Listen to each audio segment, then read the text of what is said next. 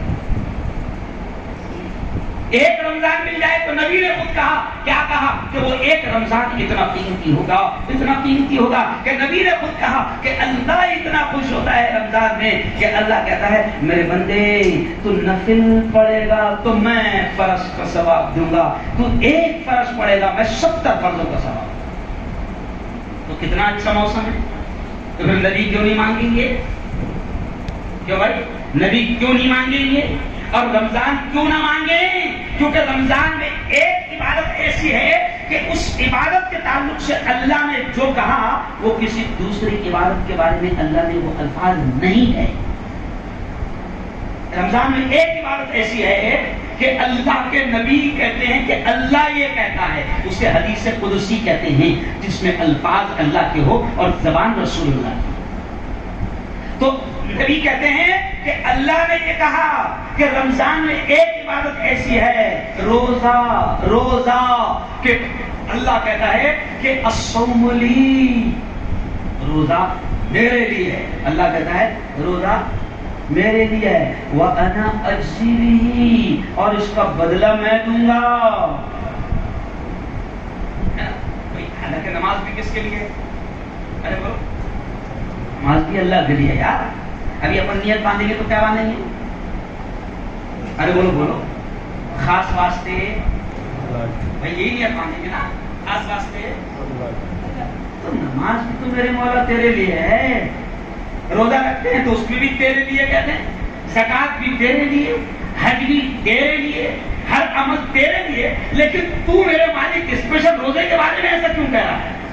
تو علماء نے بڑی پیاری بات لکھی ہے کہ اللہ نے روزے کے بارے میں ایسا اس لیے کہا کیونکہ دوسرے عمل میں دکھاوا ہوتا ہے اور ہو سکتا ہے اور لوگ کرتے بھی ہے.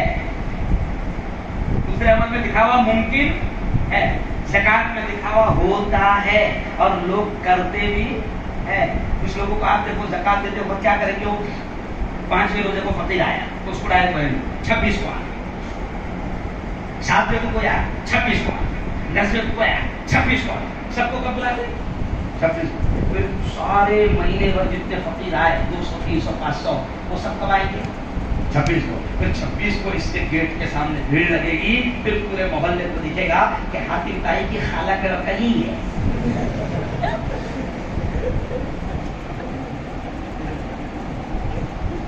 حاتم تائی کا خاندان یہی بلال مسجد کے بازو میں تھا. تو لوگ زکات میں دکھاوا ارے بولو کرتے ہیں، حج میں دکھاوا کرتے ہیں. حج میں میں نے بھی دیکھا کہ 2 خاندانوں میں جھگڑا ہوا، 2 بھائی میں چچا بڑے باپ کے بھائی میں. تو میں نے ان سے کہا کہ یار کل تمہارے بڑے ابا کے لڑکی کی شادی ہے تو تم تو آج ہی چل جاؤ گے. میں دیکھو شارٹ وقت کم ہے تو میں نے کہا تم تو آج ہی چلے جاؤں گے. تو اس نے کیا کہا چچا کے وجہ نے، مفتی صاحب ہم ایک بھی وہاں جانے نہیں والے ہیں. میں نے کہا کیا پرابلم ہے؟ میں نے کہا تمہارے چاچا نے تو رکتے میں جو شادی کا رکتا آتا ہے ادائی میں، تمہارے چاچا نے تو باقاعدہ تمہارے ابا کا نام بھی لکھے ہوئے. تو کہا کہ مفتی صاحب ان کو ہم سے جلن کتنی ہے، ان کو ہم سے کھنس کتنی ہے. میرے باپ کا نام انہوں نے لکھے تو صحیح مگر حاجی نہیں لکھے. حاجی میں نے کہا یار اگر حج کرنا کوئی ڈگری ہوتی تو میں تو کم سے کم 30 سال سے نماز پڑھ رہا ہوں تو میں اب لکھنا شروع کر دوں گا نمازی مفتی ہارون صاحب. میں 30 سال سے نماز پڑھ رہا ہوں نا، اگر تو ایک مرتبہ حج کر لیا تو یہ حاجی لکھنے کا ادھیکار ہو گیا. اور اتنا ادھیکار ہو گیا کہ اگر تجھے کوئی دیکھو کچھ لوگ ایسے ہیں کہ اگر آپ ان کے سامنے حاجی نہیں لگائے تو غصہ ہوتے ہیں، جھگڑے ہوتے ہیں صاحب کہ اس نے میری بے عزتی کیا، حاجی نے بولا. اچھا کچھ گھرانوں میں تو ایسا ہے کہ اگر میاں بیوی حج کر کے آ گئے تو اس دن سے وہ حاجی صاحب اور حجن صاحب ہو جاتے، پورا خاندان کو کیا ہوتا حجن. تو حج میں دکھاوا ہوتا ہے، لوگ کرتے ہیں، زکات میں دکھاوا ہوتا ہے، لوگ کرتے ہیں، نماز میں دکھاوا ہو سکتا ہے اور لوگ کرتے بھی ہیں، داڑھی میں دکھاوا ہوتا ہے، کر سکتے بھی ہے، لیکن کسی عمل کے بارے میں اللہ نے نہیں کہا. اللہ نے کیا کہا؟ نماز پڑھا فرشتے لکھ لیں گے. کبھی آپ آئے فرشتوں نے لکھ لیا، آپ فرض پڑھیں گے اتنا اتنا ہے، سنت پڑھیں گے اتنا اتنا، نفل چھوڑ کے بھاگ گئے وہ بھی تو لکھیں گے. جو پڑھا وہ لکھ رہے ہیں تو جو چھوڑ کے بھاگا وہ نہیں لکھیں گے.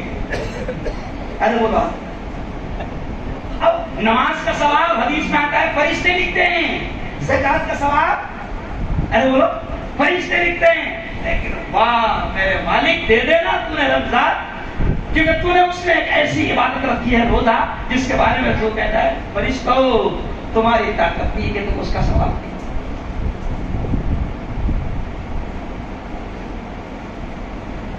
اللہ کہتا ہے محمد کہہ دو، کہہ دو.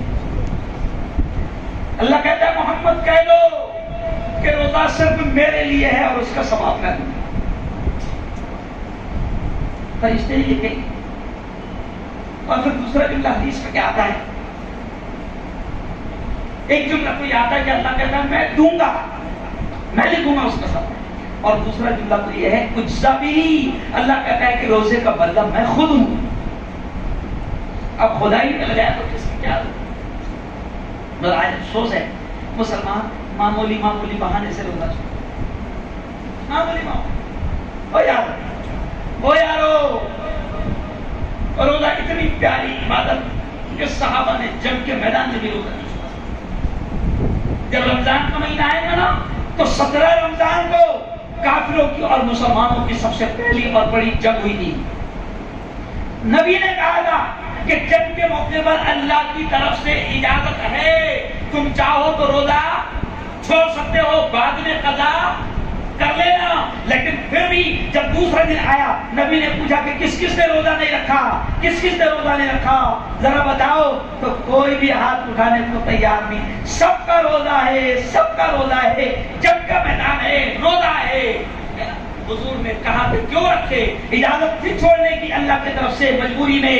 تو صحابہ کہتے ہیں حضور ہم نے آپ ہی کی قاری زبان سے سنا ہے کہ رمضان کا ایک روزہ اگر چھوڑ دو پھر زندگی بھر بھی روزے قضا کرتے رہو تو اس کا بدلہ.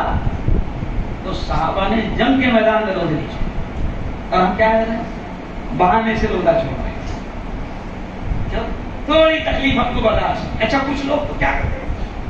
میں نے تو جواب پوچھا کیا بات ہے روزہ کیوں نہیں رکھتی؟ کیا پیاس برداشت نہیں ہوتی؟ پیاس کی برداشت ہوتی؟ تو وہ جوان بالکل کہہ رہے مفتی صاحب پیاس کا کوئی مسئلہ نہیں ہے، آپ 2 دن پانی مت لو. اچھی بات ہے. اچھا کیا بھوک برداشت نہیں ہوتی؟ کیا پرابلم ہے؟ کیا بھوک کا بھی کوئی ٹینشن نہیں مفتی صاحب ہے؟ تیرا پرابلم کیا؟ جب بھوک تیرے کو کوئی ٹینشن نہیں ہے، پیاس کا تجھے کوئی ٹینشن نہیں، پھر رکھتا کیوں نہیں؟ تو پھر دھیرے سے کہتے ہو پوڑی کیا ٹینشن ہے؟ ارے بولو پوڑی. تو اللہ یہی تو بولتا ہے کہ اگر تجھے محبت ہوگی اور تو روزہ رکھے گا 1 مہینہ تو جو پوڑی اس سے 1 گھنٹہ نہیں چھوٹتی تھی، جو سگریٹ اس سے 1 گھنٹہ نہیں چھوٹتا تھا، اگر میری محبت تیرے دل میں آئی اور تو نے 1 مہینہ روزہ رکھا تو وہ پوڑی 16 گھنٹے چھوٹے گی، 1 مہینہ چھوٹے گی. تو اللہ یہی تو ٹریننگ دینا چاہتا ہے کہ جس پوڑی کے بارے میں جو نشے کی عادت تجھے پڑ گئی تھی، جس کے بارے میں تیرے دماغ میں یہ بیٹھ گیا تھا کہ یہ چھوٹ نہیں سکتی، تو اللہ بتاتا ہے کہ دیکھ 1 مہینہ تم نے مجھ سے محبت کیا تو چھوڑا کہ نہیں، تو اس کا مطلب عدالت کس نتیجے پر پہنچی کہ چھوٹ سکتی ہے. ارے بولو سارے دلائل سن کر عدالت اس نتیجے پر پہنچی کہ پوڑی. ارے بولو تو اللہ یہی تو ٹریننگ کرواتا ہے نا. تو رمضان کا آخری بات، رمضان نہیں معلوم ملے گا کہ نہیں ملے گا. اب ابھی تک تو مانگے نہیں اللہ سے، سچی بات ہے، ابھی تک تو مانگے کوئی شرما نہیں. اب جتنے دن بچے ہیں دیکھو دیکھو جتنے دن بچے ہیں چلتے پھرتے دکان میں کچن میں عورتوں کو میں کہہ رہا ہوں، عورتیں بھی سن رہی میری بات کو، کچھ عورتیں سن رہی ہے، عورتوں سے میں کہہ رہا ہوں کچن میں ہیں، روٹی بنا رہے ہو، باتھ روم میں ہیں، کپڑے دھو رہے ہو، کچھ بھی کر رہے ہو، اتنا جملہ کوئی عربی میں بولنے کی ضرورت نہیں، اللہ میں آپ کو خاندیشی بھی سمجھتی، اردو بھی سمجھتی، گجراتی بھی سمجھتی، کوئی عربی بولنے کی ضرورت نہیں، عربی کو یاد کرنے کی ضرورت نہیں، اردو میں بولو، گجراتی میں بولو، اے اللہ رمضان دے دے، بس نہیں ہوتا، کیا بولو؟ چلتے پھرتے گاڑی پہ جا رہے، اے اللہ رمضان دے دے، اے اللہ رمضان دے دے، اے اللہ تیرا احسان ہوگا، تیرا کرم ہوگا، یہ بھی انعام دے دے، مانگیں گے انشاءاللہ؟ ارے بولو مانگیں گے انشاءاللہ؟ کیونکہ رمضان مل گیا تو حضور کہتے ہیں کہ وہ شخص بڑا خوش نصیب، ایک رمضان جسے نصیب ہو جائے۔ آج دیکھو کتنے لوگ پچھلے سال ہمارے ساتھ تھے، کچھ ہمارے رشتہ دار میں بھی ایسے تھے جو ہمارے دوستوں میں رشتہ داروں میں جو پچھلے سال تھے لیکن اس بار ہمارے ساتھ نہیں ہے۔ اب نہیں معلوم کہ ہم کو بھی رمضان ملے گا، یعنی میں مفتی ہارون ابھی میرے پروگرام ہے، یہاں جاؤں گا، پنجاب جاؤں گا، ہریانہ جاؤں گا، میوات جاؤں گا، آپ کو معلوم ہے میں چاند رات کو گھر پہنچوں گا تب جا کے میرا چاند دکھے گا، نہیں سمجھا؟ ہمارے لیے علماء کیا کیا قربانی دے رہے ہیں تم کو بتا بھی نہیں سکتے، علماء قسم خدا کی اس امت کو ابھی تک پتہ نہیں کہ ان کے لیے علماء کیا کیا کرتے۔ تو یارو جب نبی نے کہا نا کہ دھرتی پر سب سے اونچا مقام علماء کا ہے، اور نبی نے جب کہا کہ میرے وارث علماء ہے تو ایسے نہیں کہا ہے، نبی نے یہ نہیں کہا کہ تمہارے گجرات کا جو ٹاپ نمبر 1 مالدار رہے گا وہ میرا وارث، نبی نے کہا کہ وہ جو تمہاری مسجد کا 5000 روپے والا امام ہے وہ میرا وارث ہے، تو کوئی تو بات ہوگی۔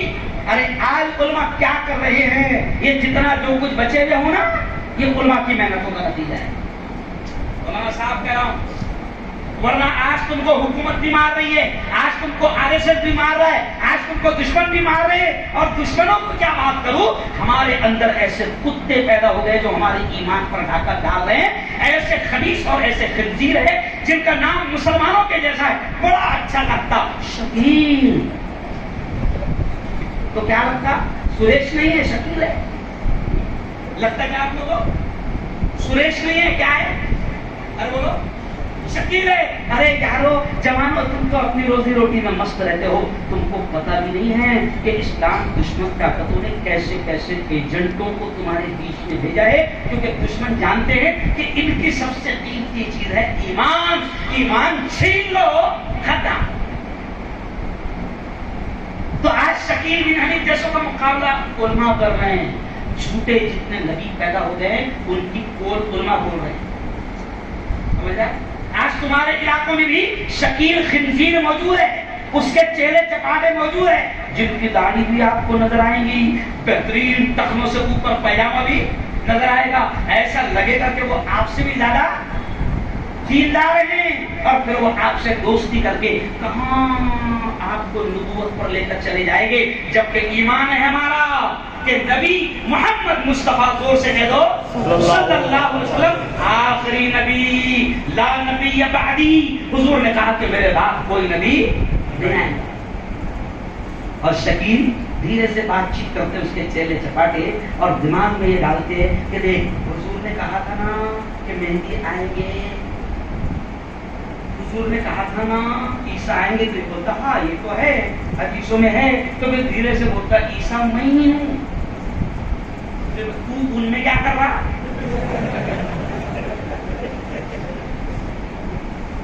عیسیٰ اگر تو ہے تو ان میں کیا کر رہا؟